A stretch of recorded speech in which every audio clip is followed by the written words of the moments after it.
natin ay yung pag-asa na ang kabataan natin ang siyang magbibigay ng liderato na kinikilangan ng ating bayan, at yan po ay sa pagkatao ni Congressman Kiko Barzaga. Bow po talaga ako kay Kiko Barzaga. Alam niyo po, yan po ay napakabata. 1998 lang pala siya pinanganak, no? So which means ilang taon siya? Sige nga, bilangin nga natin kung ilan yung 1998 na pinanganak, ilang taon siya. Sige ba, sino bang magaling mag-compute? Kung 1998 siya, ngayon ay 2025. So ilang taon lang siya? 24 ba? 25. So parang minimum age para maging congressman, no? Batang-bata. At ang maganda rito kay Kiko Barzaga, parang na-capture niya yung imagination ng mga kaedad niya, yung Gen Z. Nakuha niya yung lengguwahe nila at nakuha nila yung kiliti niya para panawagan ng unang-una pagbabago sa ating liderato, pati ang presidente, pinare-resign niya doon sa huli niyang broadcast. At bagamat ito nagsimula nga doon sa issue ng korupsyon sa infrastructure. Now ako naman, dahil first termer itong si Kiko, sigurado ako walang sala yan. Bagamat dahil siya ay nanggaling sa isang political dynasty, ang nanay po niya ang nakasama ko sa 17th Congress, no? At ang nanay niya ngayon ang mayor. Yung mga panahon na yon, nag-3-termer ang tatay niya, so yung tatay niya nagmayor sa Dasmariñas at yung nanay niya ang kasama ko sa Kongreso sa 17th Congress, na napakabait naman ng nanay niya, no?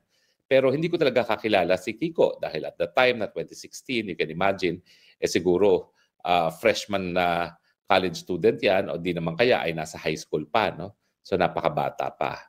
Pero parang despite his youth, nakita niya yung problema ng ating lipunan na hindi nakatanggap-tanggap itong lantarang korupsyon sa Kongreso na parang tinanggap na ng taong bayan bilang SOP. At ito ay talagang pinuntiryan niya, bagamat alam niya ng sarili niyang pamilya, ang sarili niyang nasirang ama at nanay, ay may posibilidad na tumanggap din ng SOP.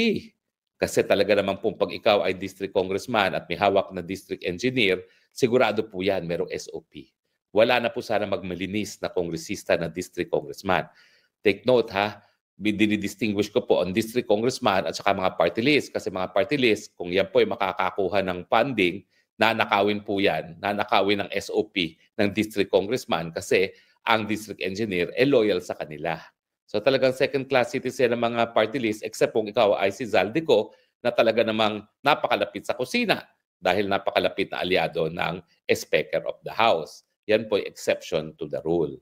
So sa akin, kakaiba talaga itong si Kiko Barzaga dahil talagang kinundina niya ang korupsyon sa infrastruktura na I'm sure alam naman niya na pinakinabangan ng kanyang mga magulang.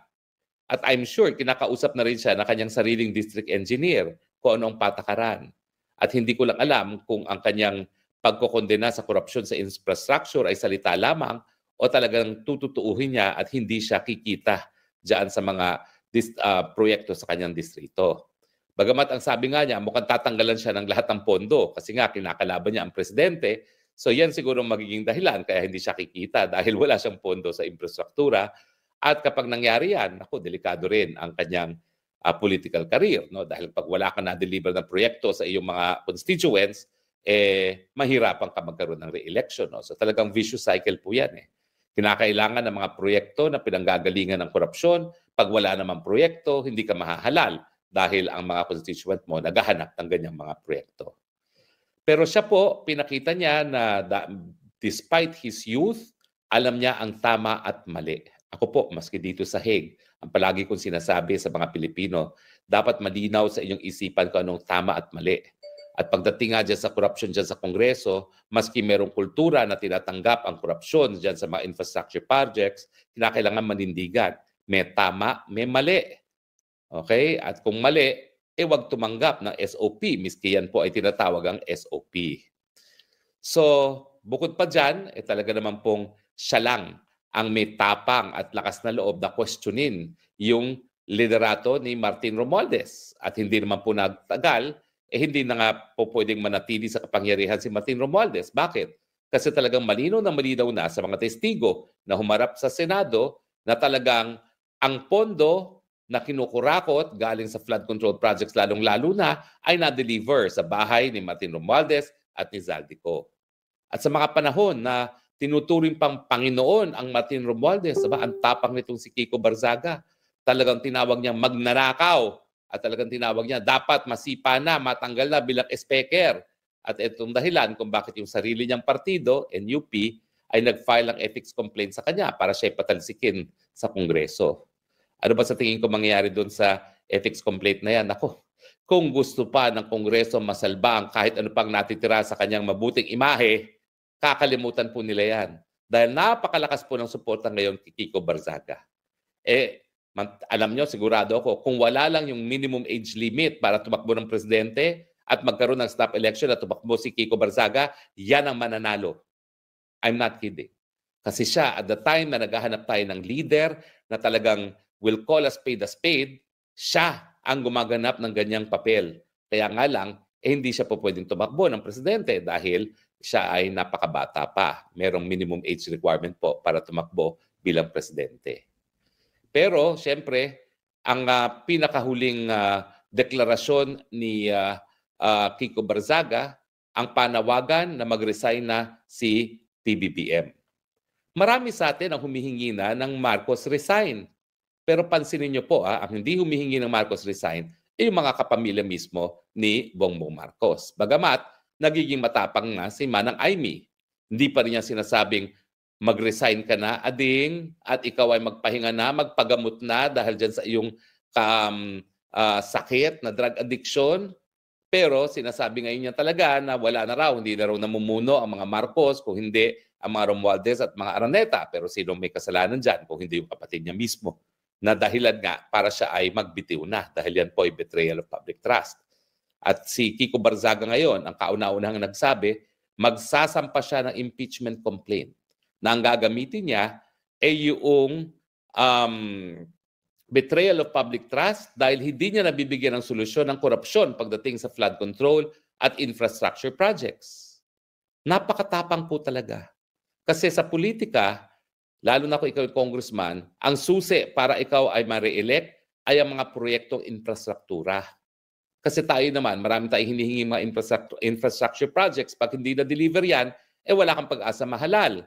At siyempre, dahil nga sa vote buying naman, saan ka kukuha ng pera, siyempre kukuha ka ng SOP din sa mga infrastructure projects. At alam ni Kiko Barzaga na po pwedeng zero siya dito sa budget na darating. Although sa tingin ko naman, kampante rin siya na bilang isang Gen Zer, alam niya ang pulso ng Gen Zer. At alam niya na itong si Marcos Jr. masisipa hindi dahil sa mga matatanda gaya ko na matagal nang nananawagan ng pagre-resign ni Marcos Jr., kundi dahil na rin sa mga kabataan na siyang lulusob sa Malacanang upang mapatanggal sa pwesto itong si Marcos Jr. Paano naman kami lulusob sa Malacanang? Gustuhin man namin. Ako meron na akong backache, no?